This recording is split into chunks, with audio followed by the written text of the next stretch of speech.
ये अकाउंट्स में कुछ बेसिक अकाउंटिंग टर्म्स है जो पूरे अकाउंट्स में यूज होती है, जिसमें फर्स्ट हमें दे रखा है असेट। तो असेट की डेफिनेशन में क्या दे रखा है, these are the items which provide long term benefit to the business. किसी भी बिजनेस को अगर कोई भी चीज़ लॉन्ग टर्म बेनिफिट दे रही है तो वो हमारी बिजनेस की क्या कहलाती है, असेट कहलाती है। जैसे बिजनेस में हमने कैश लगाया तो कैश हमारे लिए क्या हो जाएगा, असेट हो जाएगा। बिजनेस में बैंक से चेक से पैसा लगाया बिजनेस में तो वो भी हमारे क्या हो जाएगा, लॉन्ग टर्म बेनिफिट देगा, असेट हो जाएगा। अपार्ट फ्रॉम दैट, सपोज करो हम बिजनेस में मशीनरी लगा रहे हैं। अब फैक्ट्री अगर हम सेटअप करें तो उसमें मशीनरी लगाएंगे तो वो भी हमें 1 साल से ज़्यादा बेनिफिट देगी, लॉन्ग टर्म बेनिफिट, वो भी हमारी क्या हो जाएगी, असेट। बिजनेस में फर्नीचर लगाते हैं, कंप्यूटर्स, चेयर्स, ये सारी की सारी चीज़ें हमारी क्या होती है, असेट कहलाती है। तो असेट की अगर डेफिनेशन आ रहा है तो कोई भी ऐसी चीज़ जो हमें क्या करती है, लॉन्ग टर्म बेनिफिट प्रोवाइड करती है, that are called asset for a business. Next हमारा जो टर्म आती है वो है लाइबिलिटी। लाइबिलिटी क्या होता है, these are the obligation to be repaid in future. अब देखो हमने सपोज करो फर्नीचर खरीदा तो क्या हमें फर्नीचर किसी को वापस देना है, नहीं देना है। फर्नीचर हमारे लिए क्या है, एक बार खरीद लिया, 5 साल 10 साल यूज होगा। लेकिन लाइबिलिटी क्या होता है, लाइबिलिटी एक ऐसी चीज होती है जिसको हमें फ्यूचर में रीपे करना होता है। जैसे सपोज करो हमने लोन लिया बैंक से। अब बैंक से लोन लिया तो हमें विद इंटरेस्ट क्या करना पड़ेगा, टाइम के साथ रीपे करना पड़ेगा। तो जो भी चीज हमें फ्यूचर में रीपे करनी होती है वो हमारी क्या होती है, लाइबिलिटी कहलाती है। उसके बाद नेक्स्ट हमारा इसमें कंसेप्ट आता है, तो असेट हमारा होता है जो लॉन्ग टर्म बेनिफिट देता है, जैसे machinery, computers, furniture, cash bank. Liability जो हमें फ्यूचर में रीपे करना होता है, जैसे कि बैंक से लोन लिया। कैपिटल क्या होता है, कैपिटल होता है the amount invested in business. Suppose करो हमने बिजनेस स्टार्ट किया और बिजनेस स्टार्ट करने में 10 लाख रुपीज लगाए, तो वो 10 लाख रुपीज हमारी क्या कहलाएगी, कैपिटल कहलाएगी। मतलब बिजनेस स्टार्ट करते टाइम जो भी पैसा हम लगाते हैं वो हमारा क्या कहलाता है, बिजनेस में कैपिटल कहलाता है। ठीक है। अब हमारा बिजनेस सपोज करो सक्सेसफुल हो गया, हम गुड्स का बिजनेस कर रहे हैं, सपोज करो कपड़े बना के बेचने का बिजनेस कर रहे हैं। अब हम अपने गुड्स को क्या करेंगे, सेल करेंगे। तो हमने कपड़ा बनाया, शर्ट्स बनाई और शर्ट्स को आगे बेचा, बेच के हमारे पास क्या आएगी, इनकम आएगी। उस इनकम को ही हम क्या कहते हैं, रेवेन्यू कहते हैं।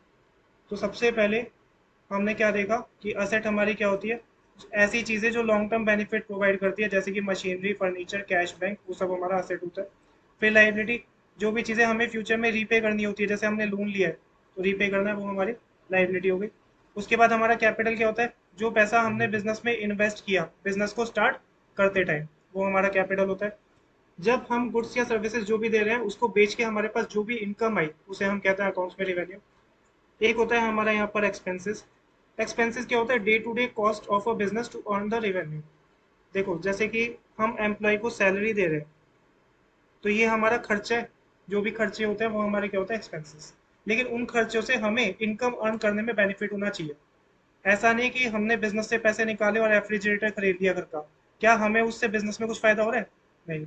ऐसे ही खर्चे जिनसे हमें बिजनेस में इनकम अर्न करने में बेनिफिट हो रहा है वो हमारे क्या कहलाते हैं, एक्सपेंसेस। जैसे कि एम्प्लॉय को सैलरी दे रहे हैं, एम्प्लॉय उसके बदले काम कर रहा है, हमने अगर बिजनेस की बिल्डिंग रेंट पे ले रखी है तो वो भी हमारे लिए क्या कहलाएगा, एक्सपेंस कहलाएगा, क्योंकि उस रेंट पे लेकर बिल्डिंग को हम क्या कर रहे हैं, बिजनेस चला रहे हैं, तो हमारे को क्या होगा, बेनिफिट होगा। तो ध्यान रखना जो भी खर्चे ऐसे हैं जिनसे इनकम अर्न करने में हेल्प हो रही है वो होता है हमारा एक्सपेंसेस।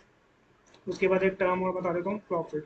बहुत से बच्चे समझते हैं कि जो प्रॉफिट है ना वो रिवेन्यू के बराबर है, या प्रॉफिट और इनकम सेम चीज़ है, जबकि प्रॉफिट और इनकम दोनों क्या होती है, डिफरेंट चीज़ होती है। ध्यान रखना, प्रॉफिट और इनकम दोनों डिफरेंट चीज़ है। प्रॉफिट क्या होता है हमारा, प्रॉफिट होता है revenue minus expense. Revenue minus expense, suppose करो हमें बिजनेस में से गुड्स को सेल करके 10 लाख रुपए आ रहे हैं, तो 10 लाख रुपए गुड्स को सेल करके हमारा क्या होगा, रिवेन्यू। लेकिन एम्प्लॉय को सैलरी और बिल्डिंग का रेंट मिला के हमारा है 7 लाख रुपीज। कितना है, 7 लाख। तो उस इनकम में से 7 लाख रुपए माइनस कर देंगे तो हमारे पास कितने पैसे बचे, 3 लाख रुपए। वो 3 लाख रुपए हमारा क्या कहलाएगा। तो रेवेन्यू तो कितना हुआ, गुड्स को बेच के या सर्विसेज को देके 10 लाख रुपए। लेकिन उसमें से जब खर्चे माइनस कर दिया, एक्सपेंसेस माइनस कर दिया, तो हमारा क्या आ जाएगा, प्रॉफिट। और अगर इसका उल्टा हो जाए, सपोज करो हमें 7 लाख रुपए की इनकम आ रही है गुड्स को बेच के और हमारा खर्चा हो रहा है 10 लाख रुपए का, तो हमारा 3 लाख रुपए का नेगेटिव बैलेंस आएगा, जिसे हम कहेंगे लॉस। जिसे हम बिजनेस में क्या कहेंगे, लॉस करेंगे। ठीक है। अब इसमें मैं मेन सबसे पहले ये बता देता हूँ कि हमारा अकाउंट्स कितने तरह के होते हैं एज पर ट्रेडिशनल अप्रोच। तो यहाँ पर लिखो traditional approach. Traditional approach of accounting. पहले एक काम करना, 1 से 1.5 पेज छोड़ देना, उसके बाद लिखना traditional approach of accounting. Traditional approach of accounting, इसके ऊपर कई बार पेपर में क्वेश्चन आता है। हमारी ट्रेडिशनल अप्रोच के अकॉर्डिंग जो अकाउंट्स है वो 3 पार्ट में डिवाइड होते हैं। एक हमारा कहलाता है रियल अकाउंट, A/C को हम कहते हैं अकाउंट, ठीक है। एक हमारा कहलाता है पर्सनल अकाउंट, और थर्ड वन हमारा कहलाता है नॉमिनल अकाउंट। तो ये एमसीक्यू में आ सकता है कि ट्रेडिशनल अप्रोच के अकॉर्डिंग हमारे अकाउंट्स कितने पार्ट्स में डिवाइड होते हैं। 3 पार्ट्स में डिवाइड होते हैं। First is real account, second is personal, and third one is nominal account. अब देखो, रियल अकाउंट्स में हमारी क्या चीज़ें जाती हैं। रियल अकाउंट्स में हमारी ऑल असेट्स जाती हैं। अभी हमने पढ़ा था ना असेट क्या होता है, जो फ्यूचर बेनिफिट देता है, जैसे कि कैश हो गया, ठीक है, मशीनरी हो गया, कंप्यूटर्स हो गया, वो सारी असेट जाती हैं। लेकिन एक्सेप्ट 2 असेट नहीं जाती हैं, एक हमारा बैंक और एक हमारा डेटर। डेटर मैं अभी बता दूंगा क्या होता है। ये 2 चीज़ें हमारी नहीं जाती हैं रियल अकाउंट्स में। तो हमारे ट्रेडिशनल अप्रोच के अकॉर्डिंग रियल, पर्सनल, नॉमिनल 3 तरह के अकाउंट्स होते हैं। रियल अकाउंट्स में क्या क्या जाता है, सारी के सारी असेट जाती हैं, लेकिन 2 असेट ऐसी हैं जो नहीं जाती हैं। एक तो बैंक का बैलेंस और दूसरा हमारा डेटर। उसके बाद हमारा पर्सनल अकाउंट में क्या क्या जाता है। पर्सनल अकाउंट में ऑल लाइबिलिटीज जाती है, ऑल लाइबिलिटीज जाती है। उसके अलावा हमारा यहाँ पर बैंक जाता है, जो बैंक यहाँ पर नहीं जा रहा था ना रियल अकाउंट में, वो कहाँ पे जाता है, पर्सनल अकाउंट में। उसके अलावा हमारा क्या जाता है, डेटर। नेक्स्ट हमारी आती है अदर लाइबिलिटीज, और हमारा एक आता है ड्राइंग्स और कैपिटल। अभी कौन कौन सी डेफिनेशन मैंने नहीं बताई है उसको मैं सर्कल कर रहा हूँ। एक मैंने डेटर की डेफिनेशन नहीं बताई है, एक मैंने ड्राइंग्स की डेफिनेशन नहीं बताई है, ठीक है। नेक्स्ट हमारा इसमें जाता है क्रेडिटर्स। क्रेडिटर्स की डेफिनेशन भी अभी मैं बताता हूँ, ठीक है। तो ये ध्यान रखना, बहुत इंपॉर्टेंट है और फ्री के मार्क्स होते हैं इस चैप्टर में। तो पर्सनल अकाउंट्स में कौन कौन सी चीज़ें जाती हैं, सारी की सारी लाइबिलिटी, जैसे हमने किसी से लोन लिया है रीपे करना है, बैंक का बैलेंस जाता है, एक हमारा डेटर जाता है, और एक हमारे ड्राइंग्स, कैपिटल, क्रेडिटर, ये सब जाता है, ठीक है। उसके बाद हमारे नॉमिनल अकाउंट्स में क्या क्या जाता है। नॉमिनल अकाउंट्स में हमारी इनकम जाती है, जिसका दूसरा नाम क्या है, रेवेन्यू। नेक्स्ट हमारा एक्सपेंसेस जाता है, फिर हमारा प्रॉफिट जाता है, प्रॉफिट का दूसरा नाम होता है गेन, या फिर हमारा लॉस जाता है। ये चारों चीज़ें हमारी किस में जाती हैं, नॉमिनल अकाउंट्स में। इनकम, एक्सपेंसेस, प्रॉफिट और गेन। ये कौन सी अप्रोच है, ट्रेडिशनल अप्रोच ऑफ अकाउंटिंग है। अब एग्जांपल इसके क्या क्या ले सकते हैं। इनकम का मतलब हमने गुड्स को बेचा, सेल किया, तो सेल करके हमारी इनकम आती है, उसे हम कहते हैं सेल्स, ठीक है। इसके अलावा एक्सपेंसेस, जैसे सैलरी पे कर रहे हैं, उसके अलावा हम रेंट पे कर रहे हैं, ये सब हमारे क्या कहलाएंगे, एक्सपेंसेस कहलाएंगे, ठीक है। और सपोज करो हमने बैंक में एफडी कराई, हमें इंटरेस्ट मिला, तो इंटरेस्ट इनकम है। तो income as well as expenses हमारे किस में जाता है, नॉमिनल अकाउंट। उसके अलावा प्रॉफिट है, लॉस है, वो भी किस में जाता है, नॉमिनल अकाउंट, ठीक है। अब कुछ नोट्स लिखो। सबसे पहले डेटर।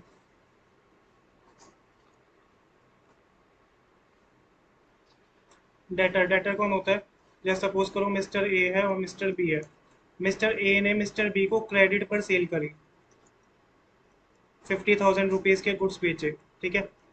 3 महीने की क्रेडिट सेल है, मतलब बी ना मिस्टर ए को जो पेमेंट करेगा वो आज नहीं करेगा, कब करेगा, 3 मंथ्स लेटर करेगा, 3 महीने बाद 50,000 पे करेगा, लेकिन कब, 3 महीने बाद। क्रेडिट सेल एक ऐसी सेल होती है जिसमें इमीडिएटली गुड्स देके पैसे नहीं आते। क्रेडिट सेल एक ऐसी सेल होती है जिसमें हम गुड्स सामने वाले को देते हैं, लेकिन वो पेमेंट अभी नहीं करता। पेमेंट कब करता है, बाद में करता है, क्रेडिट पीरियड खत्म होने के बाद। अब देखो, मिस्टर बी से हमारे पास 50,000 रुपीज आएंगे, लेकिन कब आएंगे, 3 महीने बाद। तो मिस्टर बी हमारे लिए क्या कहलाएगा, डेटर कहलाएगा। जिस भी पर्सन को हम क्या करते हैं, क्रेडिट पर सेल करते हैं, एंड जिससे हमें फ्यूचर में पैसे आते हैं, जिससे हमें फ्यूचर में पैसे आते हैं, वो हमारा क्या कहलाता है, डेटर। अब फ्यूचर में मिस्टर बी से पैसे आ रहे हैं मिस्टर ए के पास, तो डेटर, हमारे पास फ्यूचर में पैसा आ रहा है, मतलब हमारे को फ्यूचर बेनिफिट है, हमारे पास क्या है, फ्यूचर बेनिफिट है, इसीलिए ये हमारा क्या होता है, असेट होता है। ये हमारा क्या होता है, असेट होता है। लेकिन ये एक ऐसी असेट है कि असेट होने के बावजूद भी ये हमारा रियल अकाउंट्स में नहीं जाता, किस में जाता है, पर्सनल अकाउंट्स में जाता है। ऊपर दिखाया था ना, किस में जाता है, डेटर। Personal account. तो ध्यान रखना, जब भी जिस पर्सन को हम क्रेडिट सेल कर रहे हैं जिससे फ्यूचर में पैसा आएगा, वो क्या कहलाता है, हमारा डेटर कहलाता है। ठीक है, तो डेटर में लिखो he is a person to whom goods are sold on credit and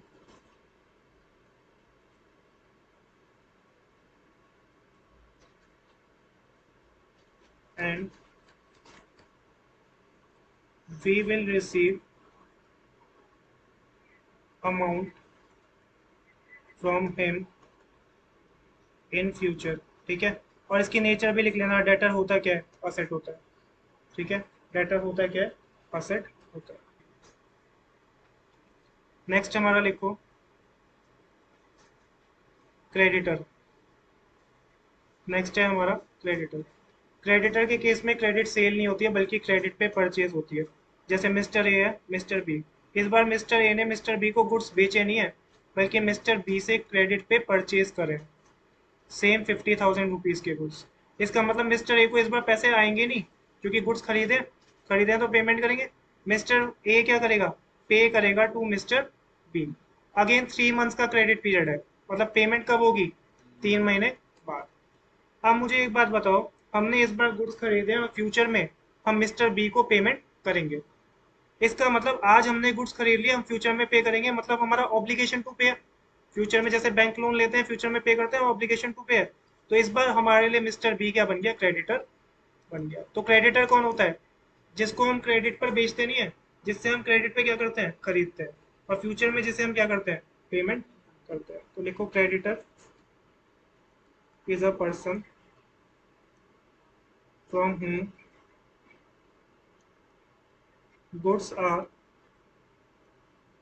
purchased on credit and to whom, इस बार हम पे करेंगे या वो पे करेगा हमें, हमने खरीदे तो हम पे करेंगे, and to whom we will pay amount in future। अब फ्यूचर में अमाउंट पे करनी है तो पैसा आता है फ्यूचर में तो असेट, और फ्यूचर में पैसा जाएगा तो वो हमारे लिए क्या होती है, लाइबिलिटी होती है। तो ये इसके नेचर क्या हो जाएगी, लाइबिलिटी। और लाइबिलिटी कहाँ पे जाती है, रियल पर्सनल नॉमिनल में। देखो यहाँ पे बताया था लाइबिलिटीज कहाँ पे जाती है, पर्सनल में जाती है। किस में जाती है, पर्सनल। ठीक है, इसको लिख लो।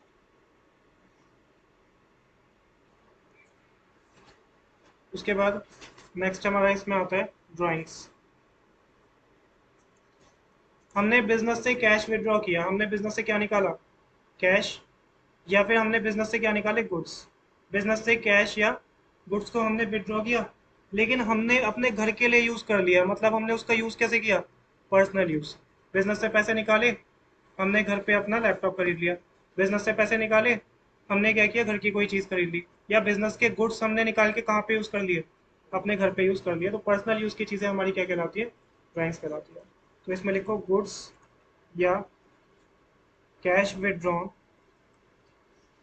फॉर ऑफिस यूज नहीं, personal use are known as drawings, are known as drawings. अब बात आती है इसकी नेचर क्या होगी। ड्राइंग्स की नेचर ध्यान रखना, ड्राइंग्स की नेचर कैपिटल होती है, लेकिन कैपिटल को रिड्यूस करती है। बिजनेस में से गुड्स या कैश, जब बिजनेस में गुड्स या कैश लगाते हैं तो कैपिटल बढ़ती है। इस बार बिजनेस से गुड्स या कैश विड्रॉ की है तो कैपिटल क्या होगी, कम होगी। यहाँ पे बहुत कंफ्यूजन होता है बच्चों को। ड्राइंग्स की नेचर क्या होती है, कैपिटल, लेकिन ये कैपिटल को क्या करती है, कम करती है। दो चीजें होती है डिस्काउंट के केस में, एक होता है हमारा डिस्काउंट अलाउड, और एक होता है हमारा discount received. Discount allowed, suppose करो हम शॉपकीपर हैं, हमने सामने वाले को गुड्स बेचा, उस पर 10% हमने डिस्काउंट दिया, तो शॉपकीपर के पॉइंट ऑफ व्यू से हम किसको देखेंगे, डिस्काउंट अलाउड। शॉपकीपर ने डिस्काउंट अलाउ किया, कस्टमर को डिस्काउंट दिया, तो शॉपकीपर के लिए वो क्या होता है, एक्सपेंस होता है। क्या होता है, एक्सपेंस। और एक्सपेंस किस में जाता है, रियल पर्सनल नॉमिनल में से किस में जाता है, नॉमिनल में जाता है। लिखा था ना, नॉमिनल में। इनकम या रेवेन्यू, एक्सपेंसेस, प्रॉफिट गेन या लॉसेज, ये रहा ना। ठीक है, तो डिस्काउंट अलाउ किया कौन करेगा? शॉपकीपर करेगा कस्टमर को, वो क्या होता है? एक्सपेंस होता है। डिस्काउंट रिसीव किसके एंगल से देखेंगे? कस्टमर के एंगल से। शॉपकीपर ने डिस्काउंट दिया, उसके लिए एक्सपेंस, कस्टमर को डिस्काउंट मिला, तो कस्टमर के पॉइंट ऑफ व्यू से देखेंगे डिस्काउंट रिसीव। कस्टमर के लिए डिस्काउंट मिल रहा है, 10% का डिस्काउंट मिल रहा है, तो उसके लिए क्या है? इनकम या रेवेन्यू। और इनकम और रेवेन्यू भी किस में आता है? नॉमिनल में जाता है। नेक्स्ट लिखो हमारा, एक होती है हमारी गुडविल। गुडविल होती है हमारी रेपुटेशन ऑफ अ बिजनेस। अब जैसे कि हल्दीराम्स है, ठीक है, या बीकानेर वाला है, इनकी मार्केट में क्या है? रेपुटेशन है। या रीबॉक के शूज़ है, नाइकी एडिडास के शूज़ है, ये सब क्या है? मार्केट में रेपुटेशन है। तो किसी भी बिजनेस की टाइम के साथ जब रेपुटेशन बनती है, हम उसे क्या कहते हैं? गुडविल कहते हैं। और क्योंकि गुडविल की वजह से हमें क्या मिलता है? फ्यूचर बेनिफिट मिलता है। गुडविल है तो हम कम चीज़ को ज़्यादा में भी बेच सकते हैं ना। ये होता है कि क्वालिटी अच्छी होगी, तो इसलिए फ्यूचर बेनिफिट है, इसकी नेचर क्या होती है? असेट होती है। ठीक है, उसके बाद एक नेक्स्ट लिखना, हमारे जो एक्सपेंसेस होते हैं वो दो तरह के होते हैं। जो एक्सपेंसेस होते हैं, जो खर्चे होते हैं ना बिजनेस के, वो दो तरह से होते हैं। एक होता है प्रीपेड एक्सपेंसेस और एक होता है आउटस्टैंडिंग एक्सपेंसेस। बिजनेस दो तरह के होते हैं, एक प्रीपेड एक्सपेंसेस और एक आउटस्टैंडिंग एक्सपेंसेस। अब सपोज करो हम रेंट की बात करें as an expense, rent expense होता है। सपोज करो हमने बिल्डिंग का रेंट 6 महीने का आज ही पे कर दिया, एडवांस में पे कर दिया, तो उसे हम कहते हैं प्रीपेड एक्सपेंस। हमने बिल्डिंग का रेंट एडवांस में पे कर दिया, तो वो क्या कहलाएगा? हमारा प्रीपेड एक्सपेंस। अब क्या हमें आगे 6 महीने तक रेंट पे करने की ज़रूरत है? नहीं है। तो आज ज़्यादा पे करके हमें फ्यूचर में फ़ायदा मिलेगा, 6 महीने तक विदाउट रेंट हम यूज़ कर लेंगे, तो ये हमारा क्या होता है? असेट होता है। तो expenses paid in advance, advance में जो पेमेंट कर दिया है वो हमारे क्या होता है? प्रीपेड एक्सपेंस, और बेनिफिट मिलता है फ्यूचर में, इसलिए असेट होता है। आउटस्टैंडिंग एक्सपेंसेस होता है, सपोज करो हमारे बिजनेस में इलेक्ट्रिसिटी का बिल आया, हमने 3 महीने तक इलेक्ट्रिसिटी का बिल पे नहीं किया, 3 महीने तक इलेक्ट्रिसिटी का बिल पे नहीं किया, मतलब हमें फ्यूचर में, हमारा ऑब्लिगेशन है कि फ्यूचर में पे करना पड़ेगा, हमारा ऑब्लिगेशन है कि फ्यूचर में पे करना पड़ेगा। तो जो चीज़ें हमने पे नहीं, यहाँ पे एडवांस में पे कर दिया, यहाँ पे ड्यू डेट पे भी पे नहीं किया आउटस्टैंडिंग के केस में, तो जब हमने पे नहीं किया तो फ्यूचर में ऑब्लिगेशन टू पे, ये हमारी कहलाएगी लाइबिलिटी। तो expenses due but not paid, मतलब ड्यू तो है, ड्यू डेट आ गई है, पिछले 2 महीने से बिल आया हुआ है हमारे पास, लेकिन हमने बिजली का बिल पे नहीं किया, तो ड्यू बट नॉट पेड ये हमारा हो जाएगा आउटस्टैंडिंग एक्सपेंसेस। और क्योंकि फ्यूचर में पे करना है, इसलिए नेचर क्या होती है? लायबिलिटी। जब तक नेचर नहीं पता होगी तब तक कैसे करोगे कि रियल, पर्सनल, नॉमिनल किस में जाएगा?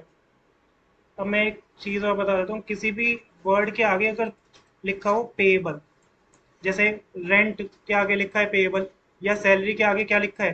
पेएबल, इसका मतलब वो क्या है? आउटस्टैंडिंग। ध्यान रखना, पेएबल वर्ड लिखा है तो वो क्या है? आउटस्टैंडिंग है। ठीक है, तो ये भी लिख लेना कि रेंट या सैलरी कुछ भी पेएबल लिखा है तो वो आउटस्टैंडिंग एक्सपेंस होगा, लाइबिलिटी, मतलब फ्यूचर में पे करना बाकी है। नेक्स्ट इसके बाद एक लिखो हमारे bad debt.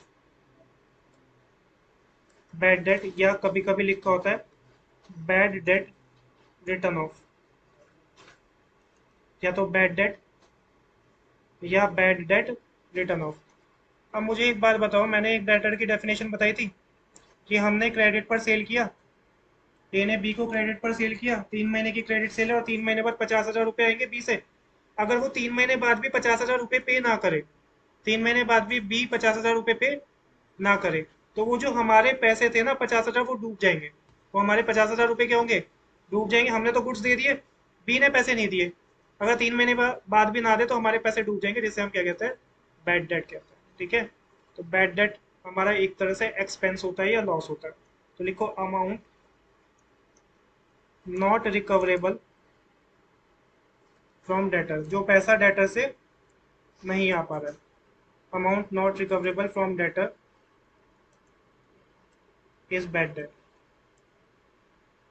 Amount not recoverable from debtor is bad debt, और इसकी नेचर हमारी एक्सपेंस होती है, इसकी नेचर होती है एक्सपेंस। नेक्स्ट हमारा लिखो यहाँ पर बैड डेट रिकवर्ड। अब देखो क्या हुआ था, डेटर ने 50,000 रुपये नहीं दिए थे, 4 महीने हो गए, तो हमारे वो बैड डेट हो गए थे, 3 महीने के अंदर देना था। लेकिन इसने 5th मंथ पे पैसे दे दिए, अगले महीने इसने हमें क्या करे, वो पैसे दे दिए। तो जो पिछले महीने हमारे क्या हुए थे, बैड डेट हुए थे, वो अगले महीने क्या बन जाएंगे, बैड डेट रिकवर। तो जो लॉस हुआ था ना हमें, वो हमारा क्या बन जाएगा, इनकम बन जाएगी, क्योंकि पैसे नहीं दिए थे, हो सकता है कोई इमरजेंसी हो, तो इस महीने उसने दे दिया, तो हमारी बैड डेट रिकवर। तो amount recovered from debtor after written off as bad debt. Written off का मतलब होता है प्रॉफिट एंड लॉस अकाउंट में लेके जाना, प्रॉफिट एंड लॉस अकाउंट तो बाद में आता है। ठीक है, तो इतना समझ लेना, जो हमारे पहले बैड डेट मान दिए थे, after written off as bad debt is known as, मैं बीडीआर लिख रहा हूँ, बैड डेट रिकवर्ड। और इसकी नेचर क्या होती है, अब डेटर से पैसा आ गया तो इनकम हो जाएगी या रेवेन्यू। नेक्स्ट आता है हमारा एक कंसेप्ट कैरेज का। कैरेज इनवर्ड लिखा हो या कैरेज आउटवर्ड लिखा हो, या इसकी जगह हमें लिखा हो फ्रेट इनवर्ड या फ्रेट आउटवर्ड। ये क्या होती है, ये ट्रांसपोर्टेशन कॉस्ट होती है। अब सपोज करो हमने कोई बहुत बड़ी वॉशिंग मशीन खरीदी, तो वो एक जगह से दूसरी जगह ट्रांसपोर्ट भी तो होगी, उस ट्रांसपोर्टेशन कॉस्ट को हम कहते हैं कैरेज इनवर्ड, CARRIAG, या कैरेज आउटवर्ड, या फ्रेट इनवर्ड, फ्रेट आउटवर्ड। अब ये आने जाने का खर्चा है, ट्रांसपोर्टेशन कॉस्ट है, तो इसकी नेचर क्या होगी, एक्सपेंसेस। और एक्सपेंसेस क्या होते हैं, नॉमिनल अकाउंट्स। तो आने जाने का, गुड्स को आने ले जाने का खर्चा, transportation cost is known as carriage inward या आउटवर्ड या फ्रेट इनवर्ड और फ्रेट आउटवर्ड, एक्सपेंसेस नेचर। चलो, अब मैं दो चीज़ों का डिफरेंस बता रहा हूँ, एक गुड्स होता है और एक असेट होता है। अगर हमें दे रखा है गुड्स सोल्ड, ठीक है, हमें सोल्ड वर्ड दे रखा है गुड्स के आगे, तो इसको हम नॉर्मल मानेंगे सेल्स, सिर्फ क्या मानेंगे, सेल्स, और इसकी इनकम हो जाएगी नेचर। ठीक है, लेकिन अगर हमें दे रखा है कोई असेट सोल्ड, जैसे कि असेट कौन कौन सी होती है, फॉर एग्जांपल हमें लिखा है बिल्डिंग सोल्ड, हमें लिखा है फर्नीचर सोल्ड, मशीनरी सोल्ड, कोई असेट सोल्ड लिखा है, तो इसमें ध्यान रखना, इसमें हमारा सेल्स नहीं लिखते, असेट के केस में लिखते हैं असेट कम हो रही है, असेट के केस में लिखते हैं कि हमारी असेट जा रही है और बिल्डिंग या मशीनरी फर्नीचर कम हो रहा है। और असेट की नेचर क्या होती है, असेट ही होती है। तो यहाँ ध्यान रखना, यहाँ पे बहुत ज़्यादा गलती हो जाती है। अगर हमें सोल्ड सेल हो रही है, लेकिन किसकी, गुड्स की। गुड्स और असेट में क्या फ़र्क होता है, गुड्स वो चीज़ें होती है जो डे टू डे बिजनेस में यूज़ होती है। जैसे कि सपोज करो हम कोई उसका काम कर रहे हैं, शर्ट्स का ही काम कर रहे हैं, तो शर्ट को बनाने के लिए जो धागा आता है, खरीद रहे हैं बेच रहे हैं, शर्ट बना के बेच रहे हैं खरीद रहे हैं, तो हमारा वो डेली यूज होएगा रॉ मटेरियल, तो वो हमारा गुड्स होता है जो डेली परचेज सेल होती है या वीकली परचेज सेल होती है। असेट होता है जो एक बार खरीद लिया, बार बार नहीं खरीदना पड़ेगा, मशीनरी खरीद ली, बार बार थोड़ी खरीदोगे। तो गुड्स के आगे सेल्स लिखा हो तो सेल्स मानेंगे, नेचर होगी इनकम। लेकिन अगर किसी भी असेट के आगे सेल लिखा हो तो नेचर सेल्स नहीं मानेंगे, क्या मानेंगे, असेट कम हो रही है, और असेट कम हो रही है तो नेचर क्या होगी, असेट। सेम अगर हमें लिखा है गुड्स परचेज्ड, गुड्स परचेज्ड है तो गुड्स के आगे क्या लिखा है, परचेज, तो नेचर मानेंगे परचेज। और परचेज हमारा एक्सपेंस होता है, हमने गुड्स को खरीदा तो हमारा क्या हुआ, खर्चा हुआ ना। लेकिन अगर हमें लिखा है कोई असेट परचेज, जैसे बिल्डिंग खरीदी है, कंप्यूटर खरीदा है, तो इसको हम क्या मानेंगे कि हमारी असेट इंक्रीज हो रही है, बिजनेस में असेट आ रही है, और नेचर क्या बनेगी, असेट। समझ आया, क्योंकि दोनों चीजों में फर्क है ना। फर्क कहाँ पे, इनकम कहाँ पे जाती है, नॉमिनल अकाउंट में, जबकि असेट्स कहाँ पे जाती है, रियल अकाउंट में। लेकिन दो ऐसी असेट है, बैंक और डेटर, जो कि किस में जाती है, पर्सनल अकाउंट। ठीक है, तो ये ध्यान रखना, माइनर सा डिफरेंस है लेकिन इंपॉर्टेंट है। चलो इसमें नेक्स्ट लिखो, गुड्स का भी हो गया। ठीक है, एक हमारा एक्रूड इंटरेस्ट लिखो, accrued interest, accrued interest, accrued interest होता है interest earn but not received, interest earn तो किया है लेकिन रिसीव नहीं किया। अब देखो ये क्या होता है, सपोज करो हमने बैंक में एफडी कराई, 5 साल की एफडी थी, तो हमें इंटरेस्ट तो हर साल हम अर्न कर रहे हैं, लेकिन वो पूरा इंटरेस्ट मिलेगा कब? 5 साल बाद मिलेगा। पूरा इंटरेस्ट मिलेगा कब? 5 साल बाद। तो उसे कहते हैं हम एक्रूड इंटरेस्ट। ये इंटरेस्ट अर्न तो कर रहे हैं लेकिन अभी रिसीव नहीं हो रहा है। रिसीव कब होगा? फ्यूचर में। और जो भी चीज़ हमें फ्यूचर में रिसीव होती है वो हमारी क्या होती है? असेट होती है। तो इसकी नेचर क्या होगी? असेट होती है। ठीक है। Bank overdraft. बैंक ओवरड्राफ्ट क्या होती है? एक बिजनेसमैन को फैसिलिटी मिलती है।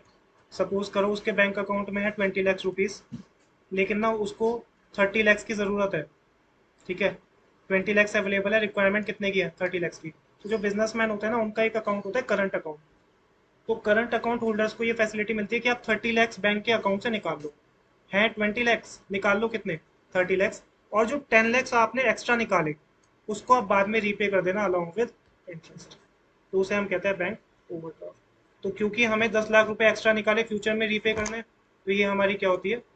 लाइबिलिटी होती है। ठीक है, तो इसको लिख लो।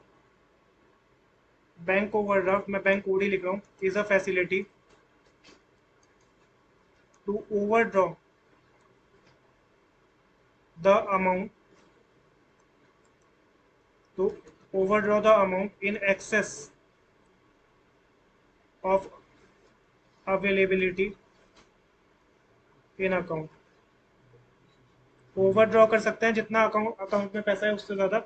And repay in future, future में क्या करेंगे? इसे रीपे कर देंगे। That's why it is the liability. अगर हमें वर्ड सिर्फ परचेज दे रखा है या वर्ड हमें सिर्फ सेल्स दे रखा है, आगे कोई असेट का नाम नहीं लिखा है, जैसे कि बिल्डिंग, फर्नीचर या कंप्यूटर, कुछ नहीं लिखा है, तो परचेज और सेल किसका मानेंगे? गुड्स का मानेंगे। सिर्फ परचेज और सेल वर्ड लिखे हैं तो क्या मानेंगे? गुड्स खरीदे और गुड्स बेचे हैं। गुड्स के केस में परचेज को परचेज मानते हैं और सेल्स को सेल्स। मतलब इसकी नेचर हो जाएगी एक्सपेंस और इसकी नेचर हो जाएगी इनकम। सिर्फ परचेज सेल लिखा है तो गुड्स को परचेज किया और गुड्स को बेचा है, असेट मत मान लेना। ठीक है, इसको भी लिख लो।